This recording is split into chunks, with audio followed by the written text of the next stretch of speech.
అన్ని ప్రాంతాల్లో సంక్రాంతి కనుమ రోజున సాధారణంగా కోళ్ల పందాలతో ముగిస్తే కదిరి ప్రాంతంలో మాత్రం పులిపారవాటతో ముగుస్తుంది. పులిపారవాట అంటే ఏమిటో తెలుసుకునే ప్రయత్నం చేద్దాం. చండాలవాడ, ఆపదల మొక్కువాడ, అనాథరక్షక, నాలుగు గోప్రాలవాడ, గోవింద గోవింద. ఈ కదిరి లక్ష్మీ నరసింహస్వామి విశేషం ఏమిటయ్యా అంటే, మకర రాశిలో సూర్యుడు ప్రవేశించిన మొదటి రోజు కాక రెండవ రోజు ఆయన వేటామార్గమయ్యి ఈ కదిరికొండ ప్రాంతంలో ఆ విధంగా వచ్చి ఇక్కడ యాటామార్గం ఆడుతూ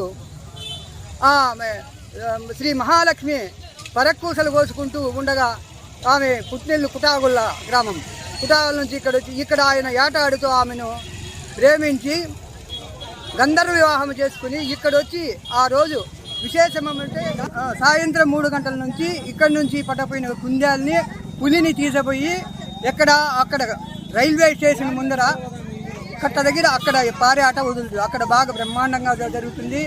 ఇది పులిపేరాట అనగా ఇక్కడ నుంచి పులిపేరాట అనగా మధ్యాహ్నం నుంచి మళ్ళీ తిరిగి వెనక్కిపోయి ఇక్కడ పట్టుకున్నటువంటి కుందేల్ని తీసుకుపోయి రైల్వే స్టేషన్ ముందర అంటే మార్కెట్ యార్డ్ ముందర ఇడిచి అక్కడంతా బాగా ఉత్సాహంగా పిల్లలందరూ కలిసి ఆ కుందేల్ని పట్టి తీసి ఆ రక్తాన్ని తడిస్తే మంచిదని చెప్పి ప్రతి ఒక్కరూ దానిపై పాల్గొందరు.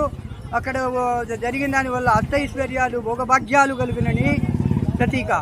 ఇది పురాతన కాలం నుంచి ఇంతవరకు జరుగుతూ వస్తుంది నైనా. ఇదే ఈ పులిపేరాట మహోత్సవం.